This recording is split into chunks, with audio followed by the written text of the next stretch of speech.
Alors, j'ai essayé de te faire une petite vidéo pour essayer de papoter, pour comprendre un peu ce que je veux te dire par là, donc la différence de vie entre toi et moi, entre guillemets. Pourquoi on ne parle pas le même langage et ça sert à rien de me... enfin, ça sert à rien entre guillemets qu'on discute.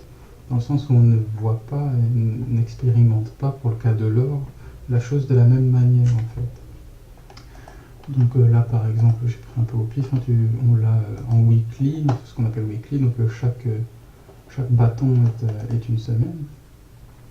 Et comment dire, et déjà par exemple tu me disais, ah tiens ça fait 5 ans qu'on est, que je reprenne ton poste, ça fait 5 ans qu'on est entre 1200 et 1300, construit une base machin truc, donc ça va péter. Possible, enfin ça va péter à 1400, possiblement. Ça c'est... déjà c'est pas vrai, c'est une manière faussée de voir les choses, dans le sens où chaque ligne blanche c'est un écart de 100 $, donc tu vois 1600, 1500, 1400, 1300, 1200, etc. Et donc si on fait 2017 moins 5 ça fait 2012, entre 2012 on va dire... c'est entre 2012 et comment dire le temps qu'il y ait un vrai changement de quelque chose ici, tu vois que l'on passe un peu en dessous et puis qu'en fait on passe à un autre shift, et bien il y a 3 ans, donc déjà entre 2012 et 2015, on peut dire même depuis 2014, parce que on a descendu d'un cran avant, déjà la question se faisait entre 1400 et 1200. La question réelle de savoir qu'est-ce qu'on fait une fois que... Enfin, déjà, qu'est-ce qu'on fait tout durant ce temps-là? C'était acheter en bas, vendre en haut, acheter en bas, vendre en haut. D'où vient ce truc-là?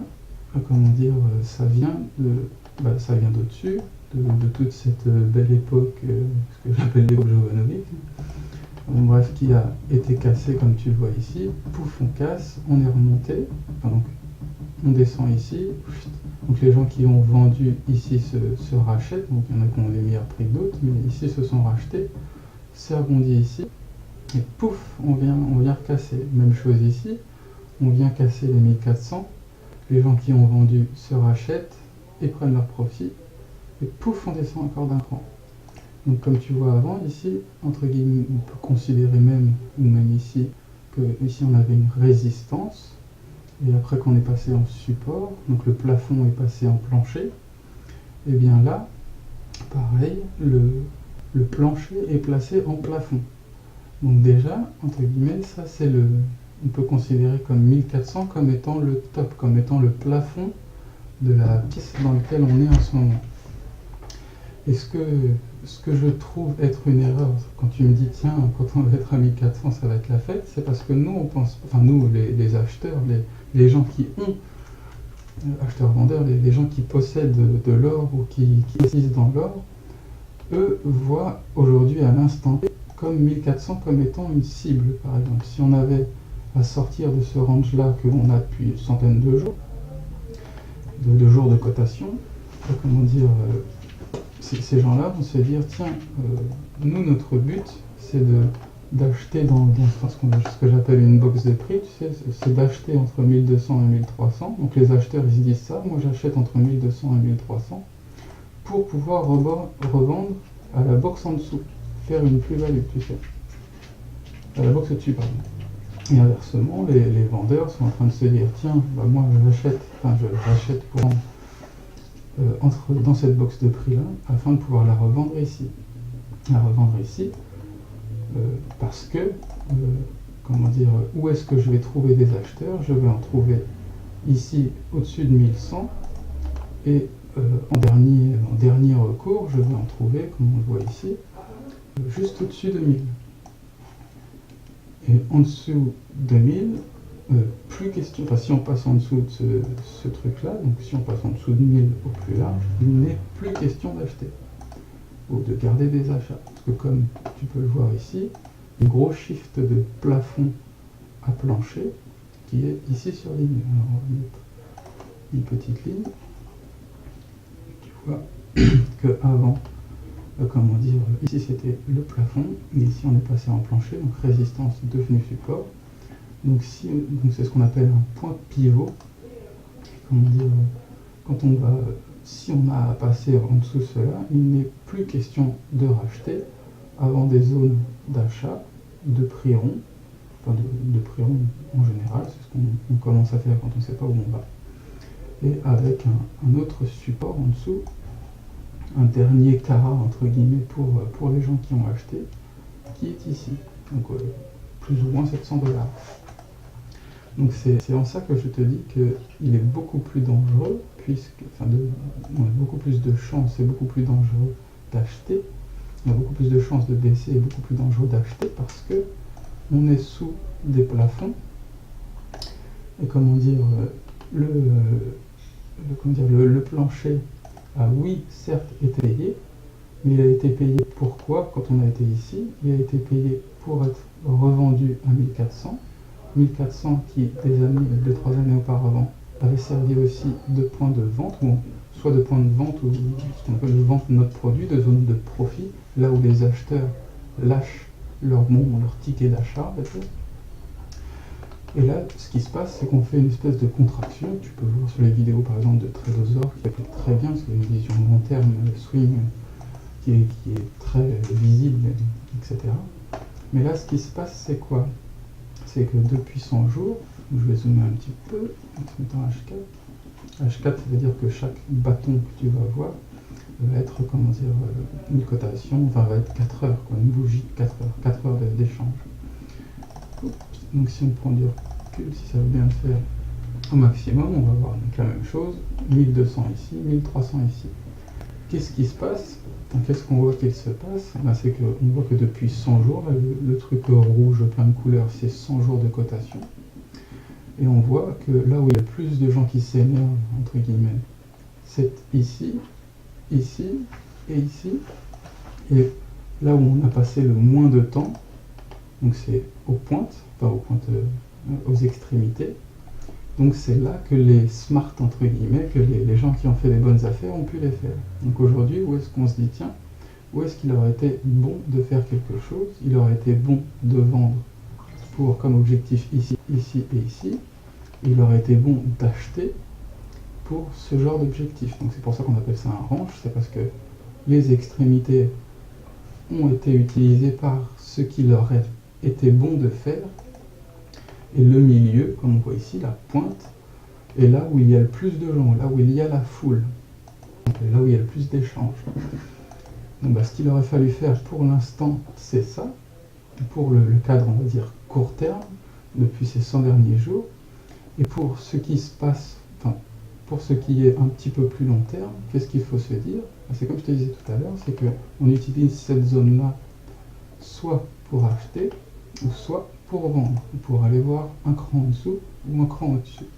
Donc en fait, ce qui va se passer et ce qui se passe pour un trader de base, c'est que ici, tu as 1400. Donc si on pète up, si on passe up au-dessus des 1300, bien sûr que les gens vont se dire « Ah, ça y est, ça fait 100 jours qu'on passe au-dessus. » Enfin, ça fait...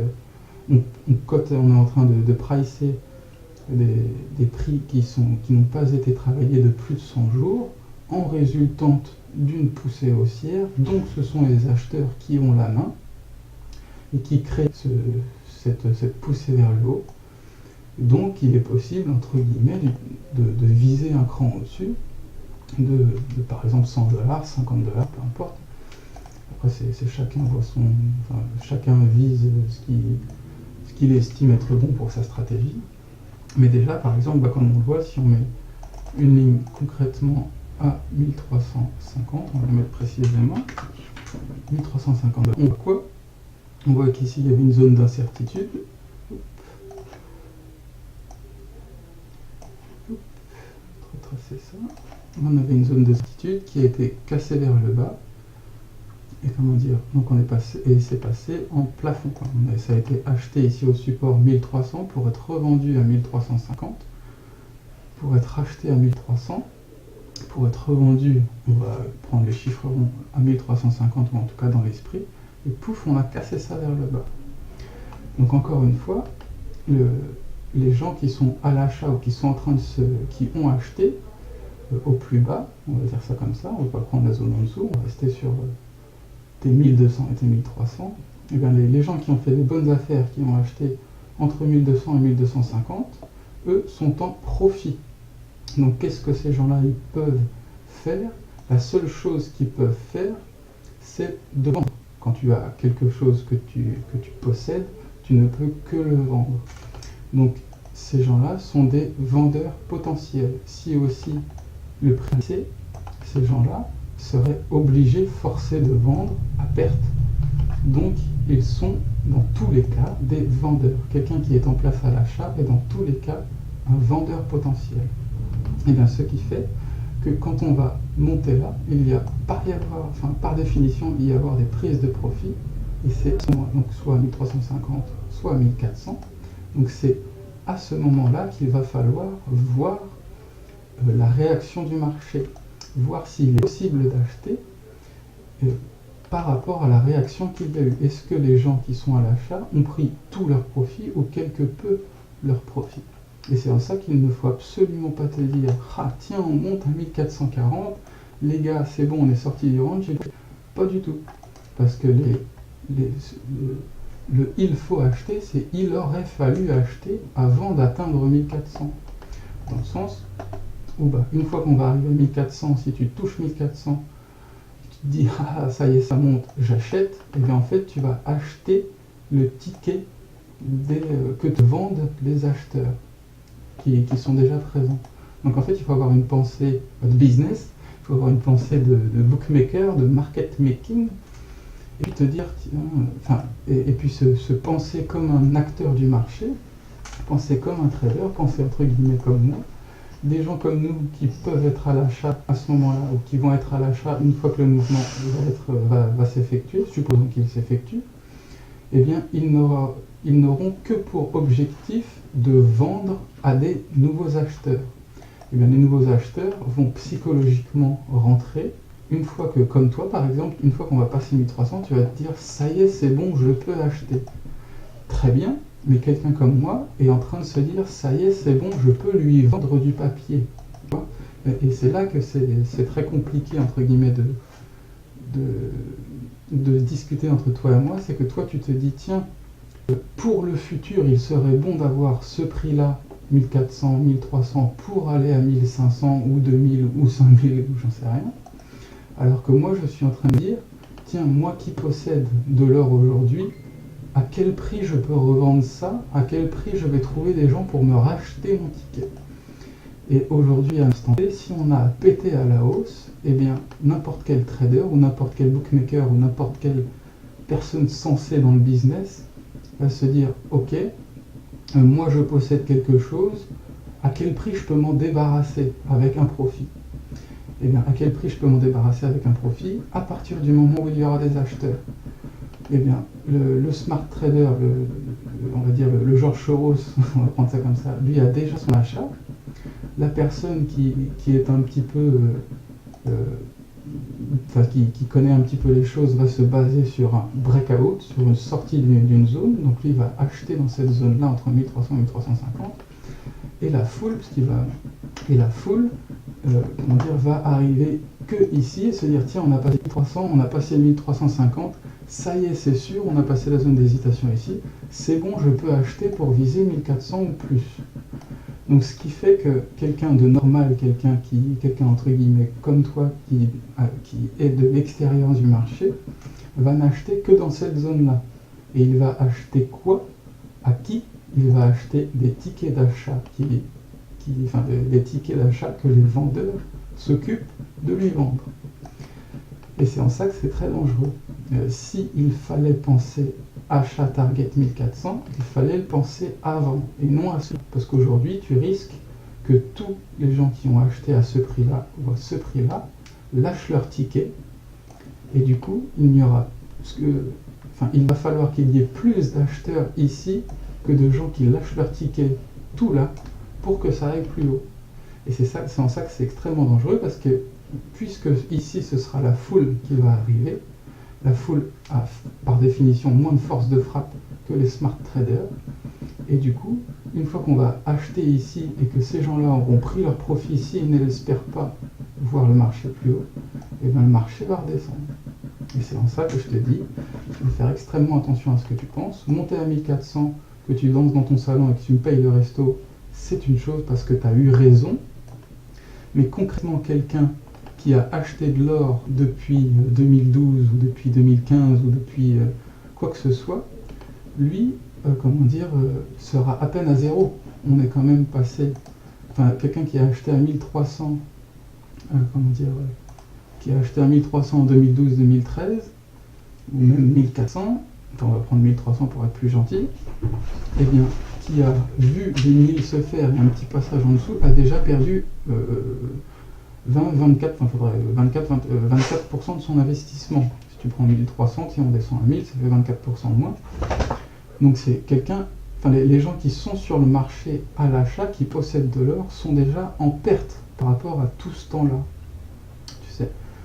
Donc il faut faire extrêmement attention, parce qu'aujourd'hui, les gens qui ont acheté à 1300 commencent à peine à avoir la tête qui sortent de l'eau, et ici, ils vont commencer à se remettre à espérer.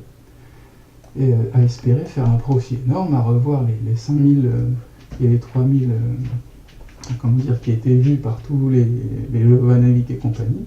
Et c'est là que ça devient extrêmement dangereux pour les acheteurs, en fait. Pour les gens qui ont des tickets d'achat, parce que, en fait, ils ne commencent qu'à respirer que ici, au-dessus des 1300, et ils commencent à espérer entre 1350 et 1400.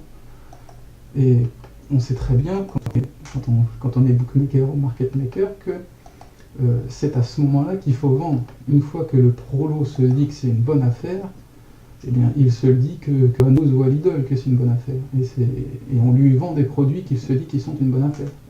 Donc c'est en ça que je te dis qu'il est dangereux d'acheter une fois que l'on va passer au-dessus de 1300, avec objectif de faire ça, et de garder son or pour la fin des temps, parce que ce n'est pas un bon prix, ce n'est pas un bon momentum d'investissement pour faire cela. Il y avait un coup à faire, il y avait à acheter avant, entre 1000 et 1200, il y avait à acheter entre 1200 et 1250 pour tenter la cassure vers le haut afin de prendre son argent ici. Et donc la force de frappe acheteuse qui est ici, qui est en cours, eh bien, devrait s'épuiser. Alors après 10, 20, 50, 75%, on verra sur le coup, mais devrait s'épuiser dans ces prix-là. Donc en fait, se dire « Ah, ça monte, j'achète », ou alors « Enfin, ça a monté, donc ça veut dire que je peux acheter », n'est pas une bonne manière de penser, parce que tu vas acheter à un mauvais prix.